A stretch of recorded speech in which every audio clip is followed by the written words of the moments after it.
پاکستان تحریک انصاف نے بہت سے لوگوں کو سپورٹ کیا اور کئی لوگوں کو نامزد کیا اپنی سائٹ سے تاکہ وہ لوگ آئیں اور الیکشن میں حصہ لے سکیں۔ جو نامزد امیدواران تھے ان میں سے بیشتر امیدواران آپ جانتے ہیں کہ ان لوگوں نے کامیابی حاصل کی ہے اور مختلف انتخابی نشانات ان سب کو الاٹ ہوئے۔ وسیم قادر جو کہ لاہور کے حلقہ NA 121 سے جیتے ہیں، ان کا تعلق پاکستان تحریک انصاف کے ساتھ تھا اور انہوں نے شیخ روہیل اصغر جو کہ اس علاقے سے تقریباً 3 مرتبہ MNA منتخب ہو چکے ہیں، بہت بڑی شخصیت تھی اور نون لیگ کے بڑے پرانے جو ہیں وہ یہ شیخ روہیل اصغر صاحب یہ ایک امیدوار ہیں اور نیشنل اسمبلی کا ٹکٹ انہیں ہم دفعہ ہی تقریباً ملتا ہے اس علاقے سے۔ اس سے پہلے یہ سائیکل کے ساتھ یعنی کہ پاکستان مسلم لیگ کاف کا یہ حصہ تھے۔ انہوں نے اس علاقے کے اندر اس مرتبہ پہلی مرتبہ باقاعدہ ہار دیکھی ہے، 3 جو کنزیکٹیو ونز ہیں اس کے بعد، اور بڑے اچھے مارجن کے ساتھ وسیم قادر صاحب یہاں سے الیکشن جیتے تھے، لیکن انہوں نے پارٹی تبدیل کر لی ہے۔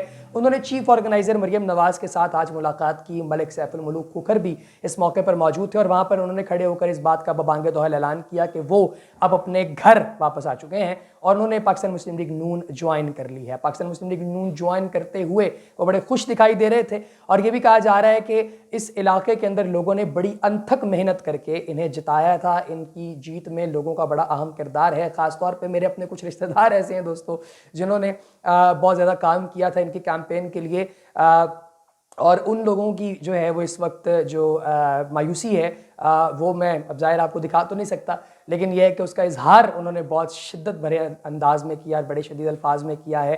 بڑی تکلیف کا یہ معاملہ ہے اور میں جانتا ہوں کہ لوگوں میں سے میں جو ایک غم و غصے کی لہر ہے وہ موجود ہوگی اس طرح کے فیصلے سے۔ اس کی وجہ یہ ہے کہ لوگوں نے ووٹ انہیں نہیں بلکہ جس شخصیت کو دیا تھا وہ بھی آپ لوگ جانتے ہیں۔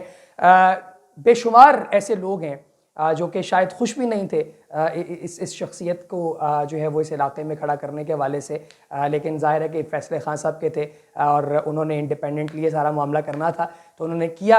لیکن یہ جو امیدوار تھے وسیم قادر صاحب NA 121 سے جو جیتے ہیں آزاد امیدوار کی کیٹیگری میں، انہوں نے پاکستان مسلم لیگ نون کو جوائن کیا ہے۔ مزے کی بات یہ ہے کہ پاکستان مسلم لیگ نون کے ہی نامزد شخصیت جناب روہیل اصغر صاحب جو سنی بسکٹ فیکٹری کے نام سے ایک بسکٹ فیکٹری دروگالے کے اندر چلاتے ہیں، تو وہ جو ہیں ہارے ہیں ان سے، اور یہ حضرت صاحب جو ہیں یہ انہوں نے الیکشن ون کیا تھا اور ابھی آپ جانتے ہیں کہ بھی مکمل طور پہ سرکاری طور پہ نتائج جو ہیں وہ سب کے سامنے آئے بھی نہیں اور انہوں نے اپنی پارٹی جو ہے اس کو چینج کر لیا ہے۔ ظاہر ان کا یہ اپنا ذاتی فیصلہ ہے۔ جو کارکنان ہیں ان کے اوپر یہ بڑا گراں گزر رہا ہے۔ کچھ لوگوں سے میری پرسنلی بات ہوئی ہے کیونکہ ہم اسی حلقے سے ہیں، تو اس حلقے کے کچھ لوگ جو ہیں ان سے ہماری بات چیت ہوئی، ان لوگوں نے بڑا اظہار برہمی کیا اور جن الفاظ میں کیا وہ بھی ان لوگوں کی رائے ہے کیونکہ ان لوگوں نے بڑی کیمپین کی تھی ان کے لیے۔ ظاہر ہے کہ وہ ہائر مینجمنٹ کے لیے ہی وہ سب لوگ ووٹ کر رہے تھے، لیکن وسیم قادر صاحب نے جو ہے وہ یہ کہا ہے کہ اہل علاقہ اور اپنے جو دوست ہیں ان کے ساتھ مشاورت کے بعد میں نے یہ فیصلہ لیا ہے۔ تو اب پتہ نہیں وہ کون سے اہل علاقہ ہیں جن کے ساتھ انہوں نے مشاورت کی ہے، جو کہ ان کے پولنگ سٹیشنز جو ہیں ان کے اوپر بیٹھے ہوئی عوام تھی جو کہ ان کے لیے سارا دن لوگوں کو اکٹھا کر کے ووٹ ڈلواتی رہی، وہ تو اس فیصلے سے لا علم ہے۔ لیکن خیر ظاہر ہے کہ یہ ایک عجیب و غریب قسم کا ٹرن اوور ہے دوستو، بہت سارے اور سرپرائزز بھی شاید آنے والے ہیں اور ہم کسی پارٹی کے ساتھ نہیں ہیں دوستو، ہم لوگ آپ کو خبر جو ہے وہ سامنے لا کر دیں گے۔ اور یہ جو خبر جو بھی آئی ہے اس کو تقریباً 2-3 گھنٹے گزر چکے ہیں، اس خبر کے بعد بہت سے لوگ جو ہیں وہ حیران ہیں کہ آخر امیدواروں کی جو گنتی ہے وہ کہاں جا کے رکے گی، سرکار کس کی بنے گی، کون سے کینڈیڈیٹ مضبوط دکھائی دے رہے ہیں۔ ان کے حوالے سے بھی چہم گوئیاں جو لوگ کر رہے تھے وہ بالکل ان کا اینگل تبدیل ہو رہا ہے کیونکہ لوگ جو ہیں آزاد امیدوار ہیں چکے اور یہ اپنی مرضی کے ساتھ کسی بھی پارٹی کو جوائن کر سکتے ہیں۔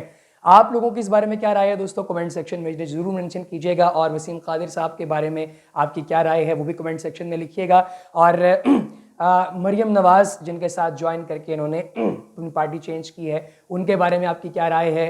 آپ کی رائے کیا ہے؟ کیا پاکستان کا اگلا وزیر اعظم کون ہوگا؟ وہ کیا پاکستانی امنگوں کے عین مطابق ہوگا، نہیں ہوگا؟ آپ لوگوں کو کیا لگتا ہے کہ مینڈیٹ کس کروٹ بیٹھے گا؟ آپ لوگوں کی رائے کا ہمیں کمنٹ سیکشن میں انتظار رہے گا۔ اگین ان بائسڈ اور ایک ویریفائڈ جو ہے وہ ریویو آپ تک پہنچانا ڈیجیٹل پاکستان کی ذمہ داری ہے. ہم وہ ذمہ داری نبھا رہے ہیں. کسی پارٹی کے ساتھ ہمارا کوئی الحاق نہیں ہے اور نہ ہی ہم کسی پارٹی کا باعث نظریہ یہاں سامنے پیش کر رہے ہیں. ایک خبر ہے جو آپ تک پہنچائی گئی. کچھ لوگ یہ بھی کہہ رہے ہیں کہ وسیم قادر صاحب نے شاید قرآن پاک پہ حلف بھی دیا تھا. میرے پاس ابھی وہ ویڈیو نہیں ہے, ہو سکتا ہے موجود ہو یا میں نے نہیں دیکھی ہو یا کوئی بھی ایسی بات ہو سکتی ہے, لیکن کہہ رہے ہیں کہ انہوں نے حلف دیا تھا کہ وہ عمران خان کو نہیں چھوڑیں گے اور اس طرح کی دیگر باتیں. لیکن یہ ہے کہ اگر ایسا ہے اور انہوں نے ایسا کیا ہے تو عوام جو ہے وہ اس فیصلے سے خوش نہیں ہے. آپ لوگوں کی رائے کا انتظار رہے گا دوستو. اگلی ویڈیو تک اجازت دیجیے. دیکھتے رہیے ڈیجیٹل پاکستان.